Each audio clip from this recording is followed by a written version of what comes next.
All right, let's dive into one of the biggest ideas in personal finance today, the FIRE movement.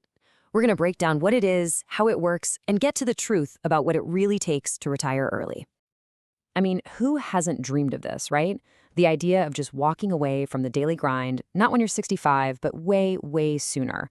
Well, for a whole lot of people, this isn't just some fantasy, it's an actual game plan. So, what does FIRE actually stand for? Financial Independence, Retire Early.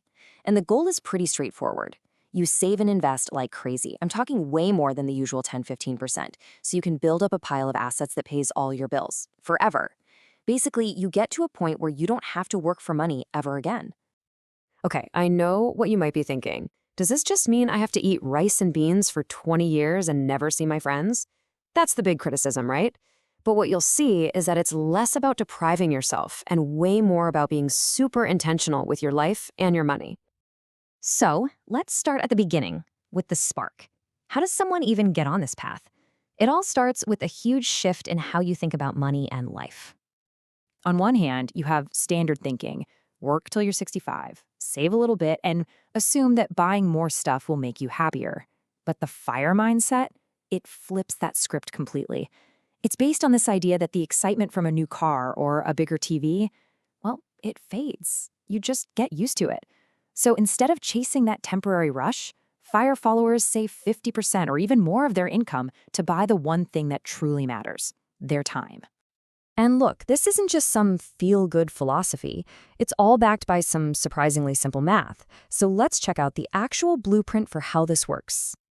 Okay, this is where it really clicks for a lot of people. This is the engine of FIRE. If you're saving just 10% of what you make, it takes you 9 years of work to pay for just 1 year of not working. But look what happens when you ramp it up. At a 50% savings rate, boom. Every single year you work buys you 1 full year of freedom. And at 75%, you're buying a year of retirement every 4 months. This is the big aha moment. Your savings rate is the most powerful lever you have. So what's the target? What's the finish line?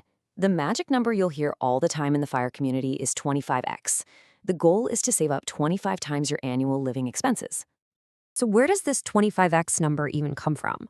Well, it's based off something called the 4% rule.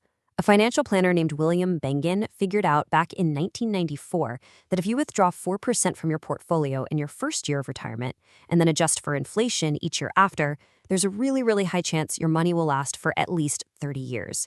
And hey, 4% is just 1 divided by 25. That's it. That's the math behind the dream. Of course, knowing the math is one thing, but actually living it for a decade or more, that's a totally different ballgame.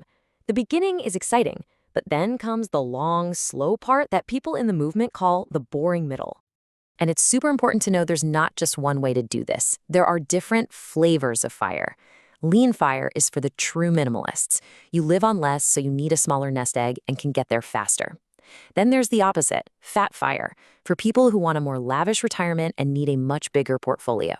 And there are cool hybrid approaches too, like Barista FIRE, where you kind of semi-retire, but maybe work a low-stress part-time job, often for the health insurance benefits.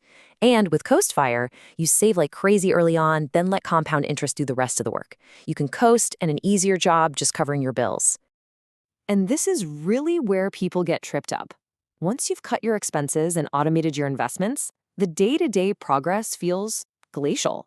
The novelty wears off, the finish line seems just as far away as ever, and it's all about discipline. So how do you power through it? First, you have to put your savings on autopilot so it's not a daily test of your willpower. But then, and this is huge, you have to diversify your identity. Your whole life can't just be about your job and your savings rate. Once your money system is running smoothly, you need to shift your focus, optimize your health, pour into your relationships, develop your hobbies. Basically, you have to start building the awesome life you plan to retire to, long before you actually quit. But just when you think you've got the plan locked down, a really tough question comes up. What if the very foundation of this whole thing, that 4% rule, isn't as rock solid as we thought? A major study in 2013 really put the 4% rule under the microscope. Using old-school historical data, it looked okay with just a 6% failure rate.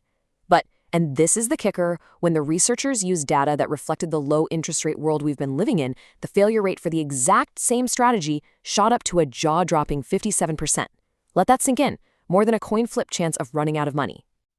Yeah, the researchers did not mince words. They basically said, you just can't treat the 4% rule as a safe bet anymore given modern market conditions. And wow, that sent a huge shockwave through the entire early retirement community. All of this doubt feeds right into this psychological trap called one more year syndrome.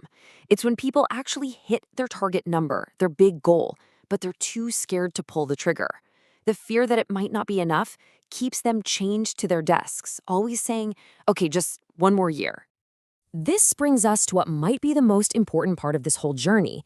The math is just a tool. It's not the point. The real work is figuring out what enough actually means to you. I mean, is the goal a life of total luxury, like this incredible house? Or is the real luxury something else entirely? Is it the freedom to wake up without an alarm clock?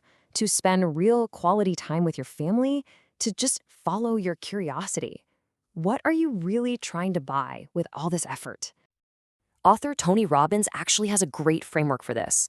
Are you aiming for financial security where you can just cover the bare necessities, food, shelter, transportation? Or is it financial independence, which covers your current lifestyle? Maybe you're aiming higher for financial freedom, which funds the life you've always dreamed of with more travel and generosity. Getting super clear on your target is what turns this from a vague dream into a concrete number. It's the only way to know when you've actually won the game.